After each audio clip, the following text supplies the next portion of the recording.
Lesson number 3, peer pressure will not lead you to greatness. No, peer pressure will not lead you to greatness. Oh my goodness, this is huge.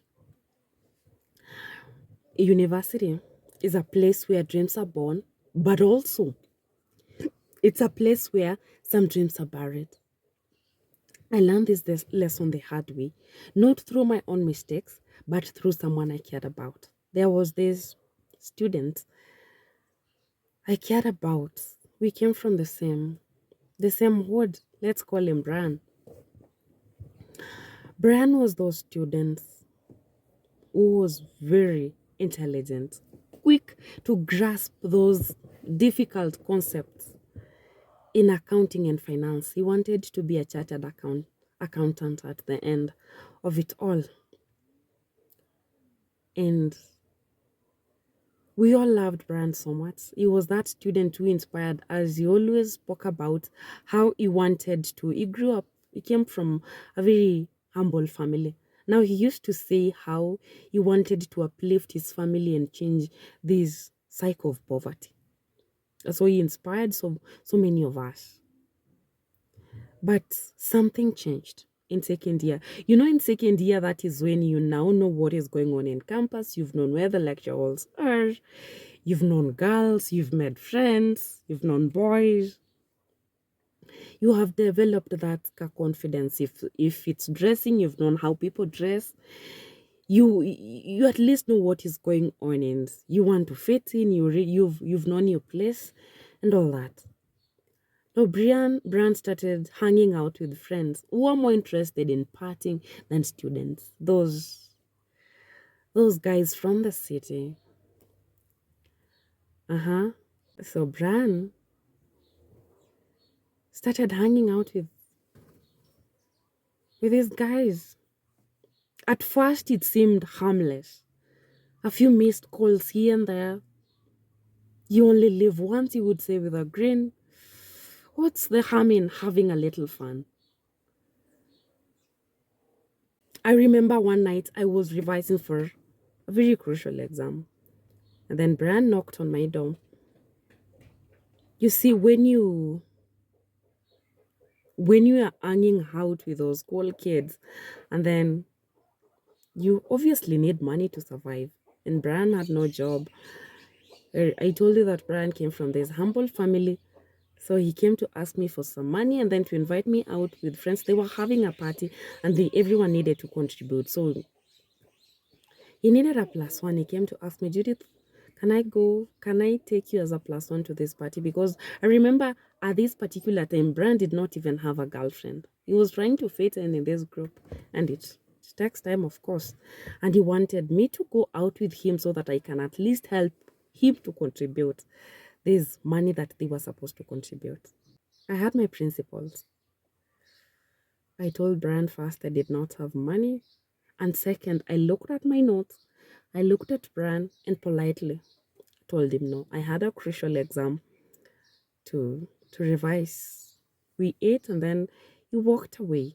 Tried to talk to him that he could forgo that party that night so that we could revise for that exam. But he told me no. If I could not help, he could find some help. He could find help from elsewhere. So I let him. So later that, I think I revised for that exam until late at night. I slept around 2. And then waking up that morning, getting to the exam room, Brian was not there. And then when I inquired about his whereabouts, I heard he had never been. Of course, we were so many in class, so you wouldn't know. So when I tried to find out from his closest friends, they told me that Brian had never been to class for weeks. He had never opened his books for months. He had never been to class for months. And the one promising student who had inspired so many of us was barely scraping by. He had failed so many units. Of course, university, if you don't come for lectures, if you don't read your notes, then how do you expect to pass? He had failed so many units. He started skipping classes altogether. The last time I saw Brian was during our last year. I saw him at the administration office. He was trying to beg for another chance because he had been suspended for skipping so many classes. There's a percentage of classes you need to attend for you to move to the next level. So I think there were so many and he was suspended. The last time I saw Brian was during our last year in campus. He was outside the administration office begging for another chance because he was suspended for missing too many classes. There is a percentage of classes that you need to attend. If you don't get to attend that percent, I think in my time it was 70%. If you don't get to attend the percentage, then you're suspended. Brian had been suspended. His dream of becoming an accountant was slipping away, and the spark in his eyes was gone.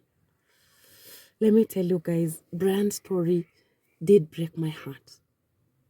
This was someone that I knew. These were stories that we could hear when we were growing up about students getting to university and then they lose their life. I saw someone I knew losing their life like that.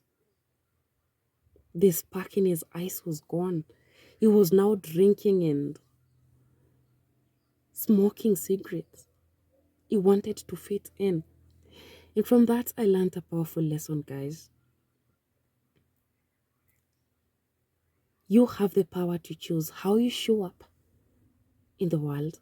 Yes, peer pressure is real, but it doesn't have to define you. Saying no is not a weakness, it's a declaration of your worth and purpose. And it was not just Brian. I saw countless students who got to university full of life. And I saw them, how their dreams were slipping away. Others got into unhealthy relationships. They wanted to fit in, so they wanted to dress like this comparison thing.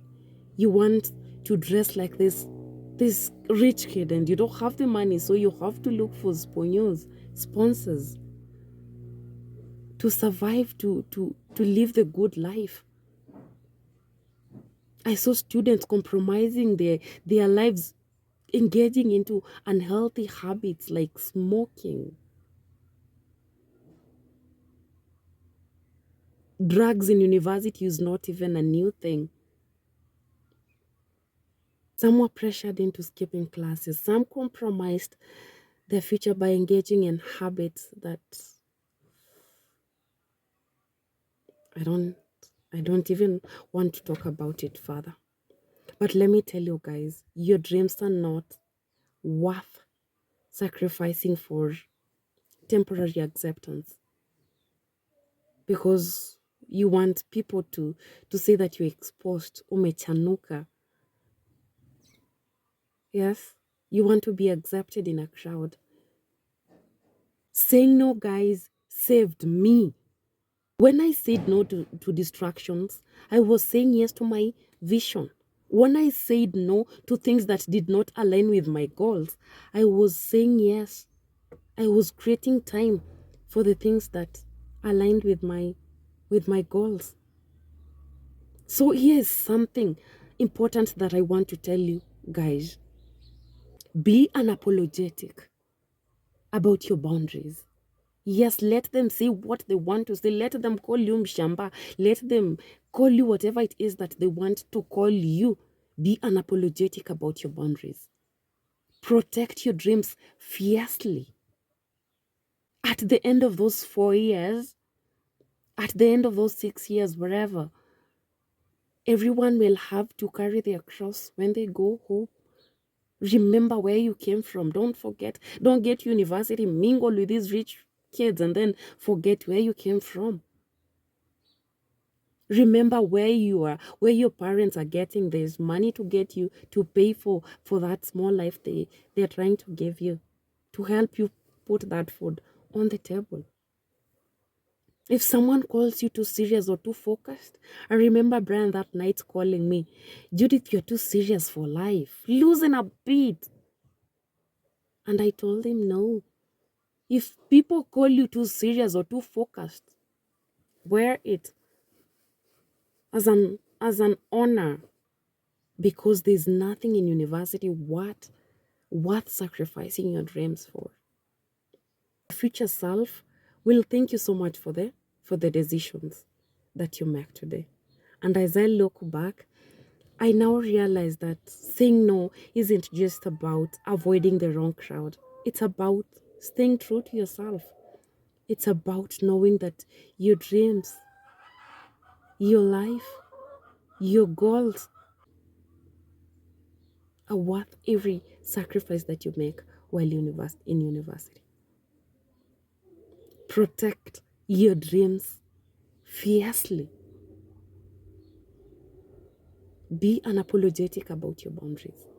And if there's anyone today who's facing that pull of peer pressure, I want you to know that saying no to those people, saying no to those cool kids, saying no to those people who think you're mshamba, you're not exposed, it's not the end of the world. You're not going to die. That is the beginning of your greatness. Yeah, that is lesson number 2. No, that is lesson number 3. Peer pressure won't lead you to greatness. It never will lead you to greatness. Yeah.